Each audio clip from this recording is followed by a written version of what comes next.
Je vais vous parler donc de la médecine thermale, cette pratique qui a la grande particularité d'avoir traversé les siècles sans ne jamais avoir dénaturé son principe fondamental qui est de traiter les affections par les eaux minérales.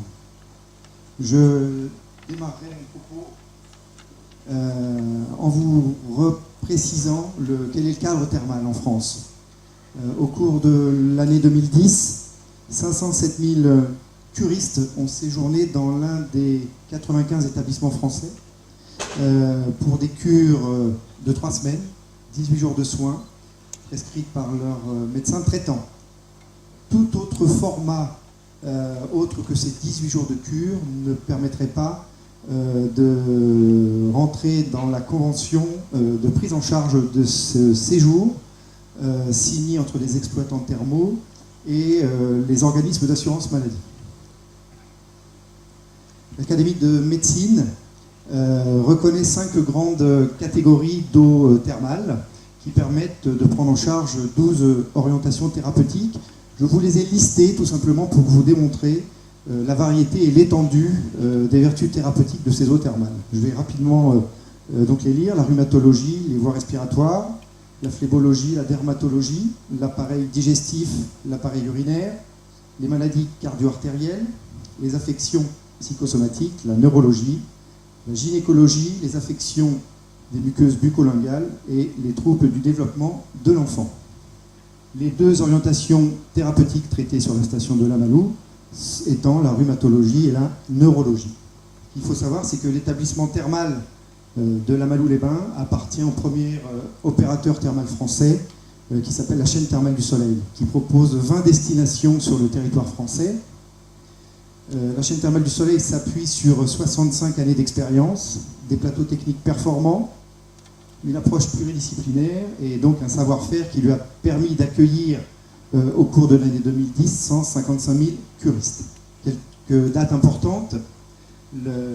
L'établissement thermal de Lamalou est un des rares établissements à ne pas dater son origine de l'époque romaine, mais du XIe et XIIe siècle, période à laquelle ont été découvertes les sources par le percement de galeries minières.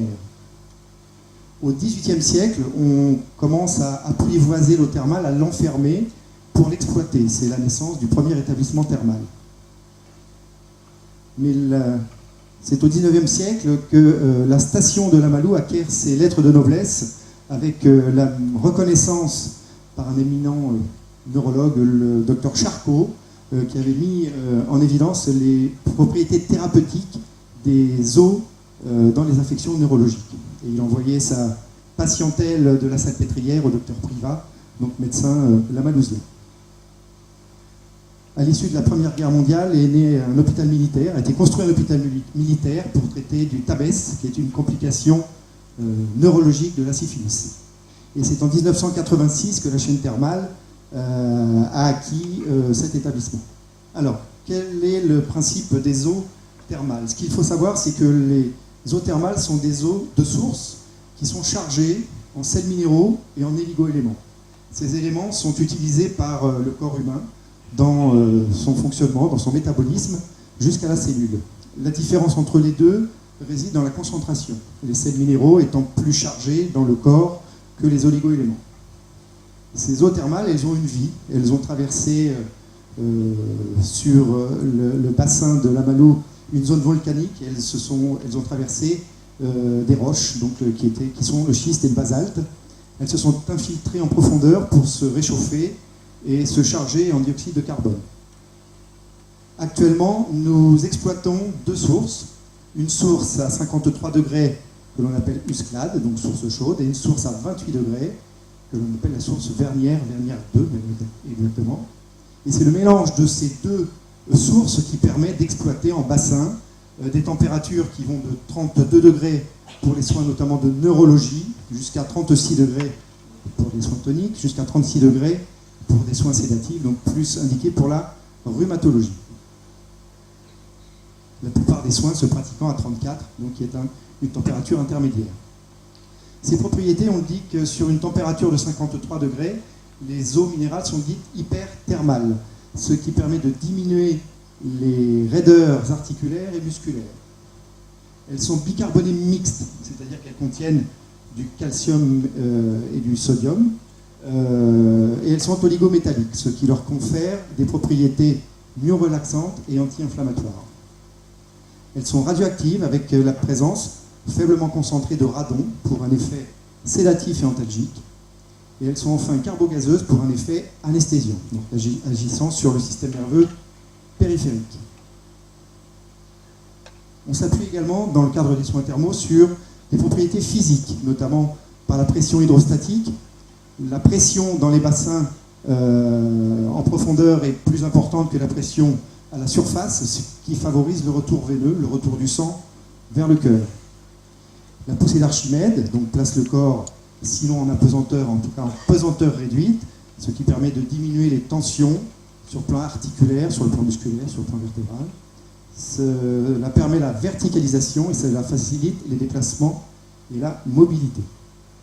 Alors comment se répartit l'activité sur les termes de Lamalou? Très rapidement, donc 46% de notre activité provient des indications en rhumatologie en simple orientation. Dans ce cadre-là, en simple orientation, les curistes pratiquent 4 soins par jour sur 18 jours de soins, soit 72 soins dans le cadre du séjour thermal. La neurologie représente 12% en simple orientation. Vous direz c'est très peu. Mais il est un phénomène qui tend à s'accentuer un peu plus chaque année. Ce sont les doubles orientations. Ça veut dire que vous pouvez obtenir par votre caisse régionale d'assurance maladie sur la prescription de votre médecin traitant la double orientation, soit neurologie première indication, rhumato deuxième indication, soit l'inverse. Dans ce cas, vous pratiquerez 6 soins thermaux, 4 dans le cadre de la première orientation, 2 soins dans le cadre de la seconde orientation. Si on considère la neurologie en première orientation et la neurologie en simple orientation, cela représente 35% de notre activité. Les soins sont prescrits par un médecin thermal. Nous comptons à Lamalou 7 médecins thermaux, libéraux, qui prescrivent donc des soins collectifs ou individuels. Ils sont souverains, nous ne pouvons pas interférer sur la prescription médicale. Nous avons accueilli au cours de l'année 2010 9600 curistes. J'espère que nous honorerons le 10 millième curiste fin 2011, dont un peu plus de 10% de séjours spécifiques que je vais vous présenter maintenant. Ce qui nous place donc au 15e rang thermal français.